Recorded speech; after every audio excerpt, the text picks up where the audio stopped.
بسم اللہ الرحمن الرحیم۔ اپنا اسلامک اسٹوڈیو میں خوش آمدید ناظرین۔ ایک دفعہ ایک عیسائی نے چند سوالات لکھ کر حضرت عمر فاروق رضی اللہ تعالی عنہ کو ارسال کیے۔ آپ رضی اللہ عنہ کو کہا کہ ان سوالات کے جواب درکار ہیں۔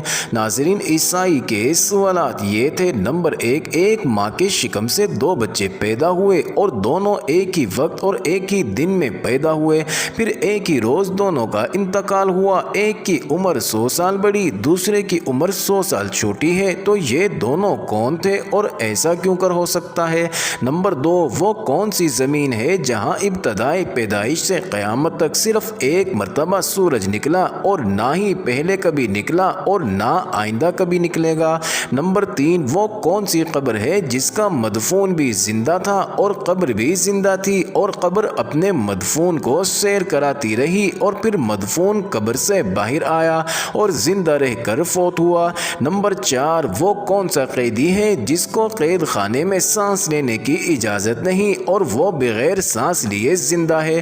ناظرین، عیسائی کے سوالات پڑھنے کے بعد حضرت عمر رضی اللہ عنہ نے حضرت عبداللہ بن عباس کو بلایا اور فرمایا ان سوالوں کے جواب لکھ دو۔ تو حضرت عبداللہ بن عباس رضی اللہ عنہ نے ان سوالات کے یہ جوابات تحریر فرما دی۔ نمبر 1، وہ 2 بھائی جو ایک دن پیدا ہوئے اور ایک ہی دن دونوں کی وفات ہوئی، پھر ایک بھائی 100 برس عمر میں چھوٹا، دوسرا 100 برس بڑا، یہ دونوں بھائی حضرت عزیز علیہ السلام اور حضرت عزیر علیہ السلام ہیں۔ دونوں ایک ہی دن ایک ماں سے پیدا ہوئے اور دونوں کی وفات کا دن بھی ایک ہے، لیکن درمیان میں اللہ تعالیٰ نے اپنی قدرت کاملہ دکھانے کے لیے حضرت عزیر علیہ السلام پر 100 سال تک موت طاری کر دی، پھر 100 سال بعد زندہ ہو کر اپنے گھر گئے، پھر کچھ دن اور زندہ رہے، پھر دونوں بھائی ایک ہی روز فوت ہوئے۔ اس لیے حضرت عزیر علیہ السلام کی عمر 100 سال چھوٹی اور حضرت عزیز علیہ السلام کی عمر 100 سال بڑی ہو گئی۔ نمبر 2، وہ زمین جس پر ساری عمر میں ایک مرتبہ سورج نکلا اور نہ پہلے کبھی نکلا نہ ہی کبھی نکلے گا، وہ زمین دریائے قلزم کی تہ ہے جہاں فرعون غرق ہوا، نیز حضرت موسیٰ علیہ السلام قوم کے ساتھ پار اتر گئے تھے۔ حضرت موسیٰ علیہ السلام کے معجزے سے دریا خشک ہو گیا اور دریا کی تہ کو آفتاب نے بحکم خدا بہت جلد خشک کر دیا۔ حضرت موسیٰ علیہ السلام اپنی قوم کے ساتھ دریا پار کر گئے اور فرعون غرق ہو گیا۔ اس زمین پر ساری عمر میں سورج صرف ایک ہی مرتبہ نکلا اور آئندہ کبھی نہیں نکلے گا۔ نمبر 3، وہ قبر جس کا مدفون اور قبر دونوں زندہ تھے اور قبر اپنے مدفون کو سیر کراتی رہی، وہ حضرت یونس علیہ السلام کی مچھلی تھی۔ قبر بھی زندہ، مدفون بھی زندہ اور مچھلی آپ کو سمندر کی سیر کراتی رہی، پھر آپ مچھلی کے پیٹ سے باہر آ کر زندہ رہے، پھر وفات پائی۔ نمبر 4، جو قیدی قید خانے میں سانس نہیں لیتا اور بغیر سانس لیے وہ زندہ رہتا ہے، وہ بچہ ہے جو ماں کے شکم میں قید ہے اور خدا نے اس کے سانس لینے کا ذکر نہیں کیا اور نہ وہ سانس لیتا ہے اور پھر وہ زندہ رہتا ہے۔